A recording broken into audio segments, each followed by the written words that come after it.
Concorde is the only commercial airliner whose nose physically moved before every landing. 4 distinct positions, not for aesthetics, but because at approach attitude the pilots could see almost nothing ahead. Only 20 were ever built. 18 survive in museums today. And the engineering firm behind every one of those mechanisms has never been replaced. What made this necessary begins with a problem no delta wing had ever solved. At Mach 2.04, Concorde's delta wing delivered the lift needed for supersonic flight, but it created a unique dilemma on approach. The Ogilvy delta required the entire aircraft to pitch up, often exceeding 12 degrees angle of attack just to maintain lift at low speeds. In this nose-high attitude, the pilot's view ahead was blocked by the elongated nose cone and the wing root itself. Wind tunnel data from the Royal Aircraft Establishment confirmed a forward blind sector of nearly 30 degrees, making a fixed nose design unworkable for safe landings or takeoffs. Test pilots reported in post-flight debriefs that with the nose in its streamlined position, you could see the sky but not the runway. The engineering team at Marshall of Cambridge and their French partners faced a stark binary: alter the nose for visibility or abandon the aerodynamic gains that justified the project. No high-speed delta wing had ever solved the problem. The Royal Aircraft Establishment's technical memos ruled out periscopes and camera-based aids as unreliable at the required pitch angles. Only a physically moving nose could restore a direct line of sight. The design brief was explicit. The mechanism must allow the nose to droop by at least 12.5 degrees on approach, then return to a fully streamlined profile for Mach 2 cruise, all without compromising structural integrity or adding excessive drag. The challenge was not aesthetic, but a matter of operational survival. In the words of one test pilot, at full attitude you are flying blind unless the nose moves. This was not simply a matter of comfort or preference.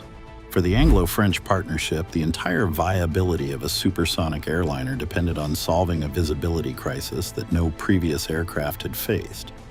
The next step would require a political and financial commitment, as audacious as the engineering itself. In the end, the most expensive engineering problem in aviation history was solved by a hinge. In 1954, British and French government laboratories began parallel studies on supersonic transport, each aware that aerodynamic breakthroughs alone would not deliver a viable airliner. The Royal Aircraft Establishment and SUD Aviation exchanged technical memos, culminating in a shared recognition. To unite high-speed performance with safe low-speed handling, a moving nose would be needed. No existing solution could meet both demands. By 1962, this technical consensus hardened into political resolve. On the 29th of November 1962, the United Kingdom and France signed a bilateral treaty that not only formalized equal work share and cost sharing, but introduced a no-exit clause. Neither nation could withdraw unilaterally, binding both to finish what they had started, regardless of cost or technical difficulty. The treaty set the budget at £70 million, equivalent to about £1.77 billion in today's money. This figure covered not only design and research, but also the procurement of hardware. In February 1965, the British government placed an order for 6 Concorde prototypes, 3 for each country. Marshall of Cambridge, already known for precision hydraulic systems, was awarded the contract for the droop nose assembly. Their engineering team now faced a challenge of scale and scrutiny unlike any before. The prototype order triggered a cascade of procurement files, technical reviews, and supplier contracts, all underwritten by the treaty's financial guarantees. On the 2nd of March 1969, the first prototype, Concorde 001, took flight from Toulouse. The moving nose, designed and built at Marshall, performed as required, validating years of joint investment. The Anglo-French alliance had turned a technical necessity into financed hardware, and the solution to the cockpit's visibility crisis was now airborne. In the end, the most expensive engineering problem in aviation history was solved by a hinge. Concorde's droop nose featured 4 positions, each engineered for a specific flight phase. Fully raised at 0 degrees with the visor up, the nose created a smooth aerodynamic surface, shielding the cockpit from the 127 degrees Celsius heat generated at Mach 2.04, a temperature confirmed by NASA and the Royal Aircraft Establishment in thermocouple readings. The visor itself was built from laminated heat-resistant glass, fitted with a gold-coated heating element for anti-icing and a copper oxide tint to cut solar glare. Sliding forward on stainless steel rails, it locked above the main windscreen. For subsonic cruise or windscreen cleaning, the nose stayed at 0 degrees, but the visor retracted, revealing the electrically heated windscreen rated for bird strikes. Taxi, takeoff, and initial climb called for a 5-degree droop with the visor down, balancing visibility and aerodynamics. On final approach and landing, the nose dropped to 12.5 degrees and the visor was retracted, maximizing the pilot's view.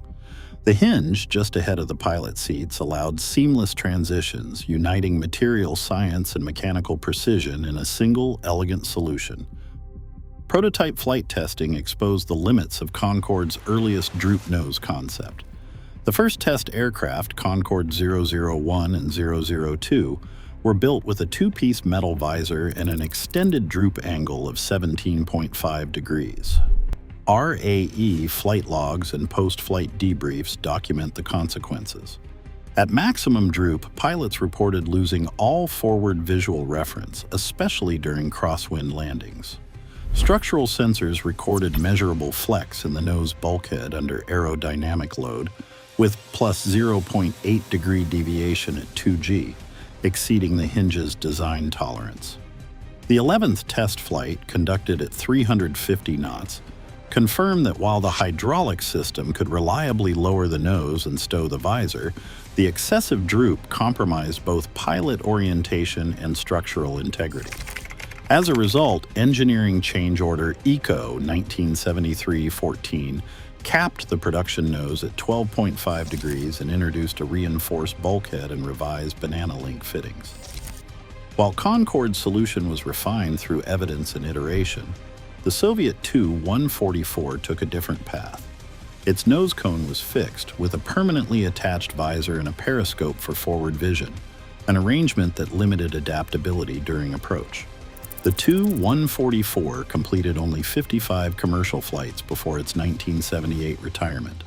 Western intelligence files from the early 1970s contain allegations that Soviet engineers obtained Concorde Droop nose schematics through espionage, but declassified M1-6 and DGSE documents agree that while some technical information may have circulated, the unique hydraulic architecture and load transfer fittings remained proprietary to Marshall of Cambridge. In the end, it was not imitation but relentless testing and forensic engineering that defined Concorde's production standard. The most expensive engineering problem in aviation history was solved by a hinge.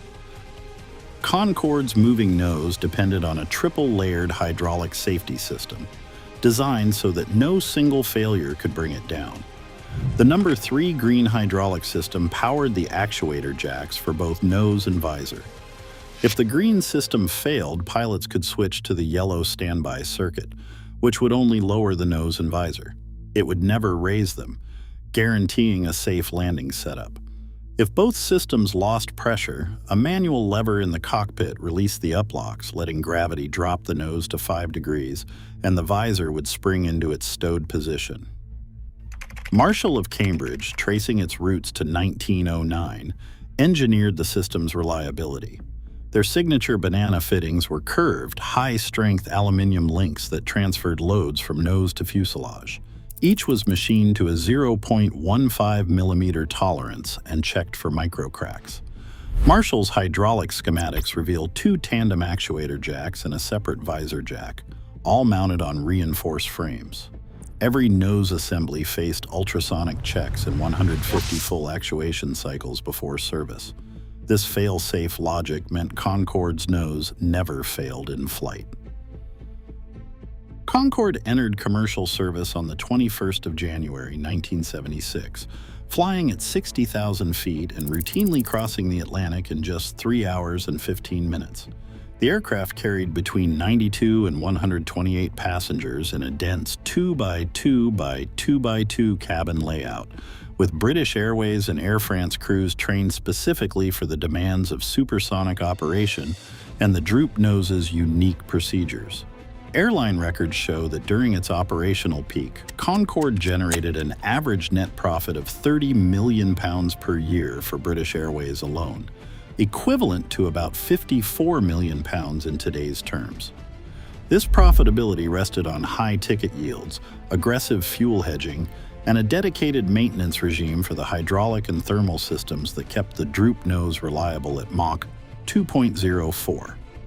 For a generation, Concorde's routine was a profitable blend of speed, engineering precision, and Anglo-French ambition, and the most expensive engineering problem in aviation history was solved by a hinge. On July 25, 2000, Air France Flight 4590, registration FBTSC, began its takeoff roll at Charles de Gaulle Airport. Just seconds into acceleration, the left main landing gear struck a titanium strip left on the runway by a departing DC-10. The Concorde's tire burst, sending high-velocity fragments through the underside of the left wing, rupturing fuel tank number 5. Ignited by electrical arcing, fuel sprayed aft in a fireball. Hydraulic pressure in the green system collapsed within moments, causing the Droop nose to fall to the 5-degree position as designed. The crew attempted to retract the nose using the yellow standby hydraulics, but the fire had already compromised thrust and control. At 4:44 p.m., the aircraft crashed into a hotel in Gonesse, killing all 109 on board and 4 people on the ground. The BEA report traced the chain to foreign object debris, not a design flaw. In 2010, a French court found Continental Airlines and Michelin civilly liable, a ruling partially upheld in 2012. The crash ended public confidence in supersonic transport. The most expensive engineering problem in aviation history was solved by a hinge. After the accident at Gonesse, Concorde's return hinged on a costly safety overhaul. The airlines and governments funded a £17 million modification program, about £30 million in today's terms, covering reinforced tires, new fuel tank liners, and minor updates to the hydraulic backup for the Droop nose. Airbus issued a series of service bulletins. After regulatory approval, Concorde resumed commercial flights on 7 November 2001. Even so, the economics grew unsustainable.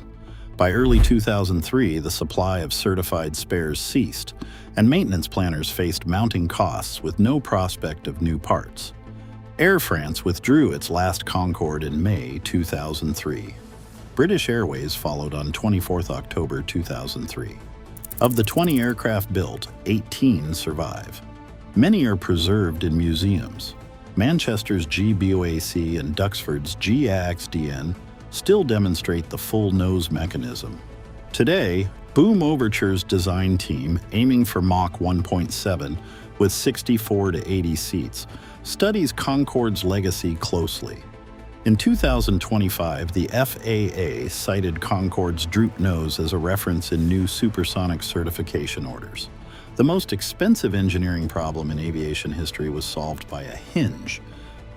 Today, every modern supersonic project still confronts the same aerodynamic paradox Concorde engineers faced in 1962. No digital advance has yet replaced the physical movement required for safe, high-speed flight. In the end, the most expensive engineering problem in aviation history was solved by a hinge.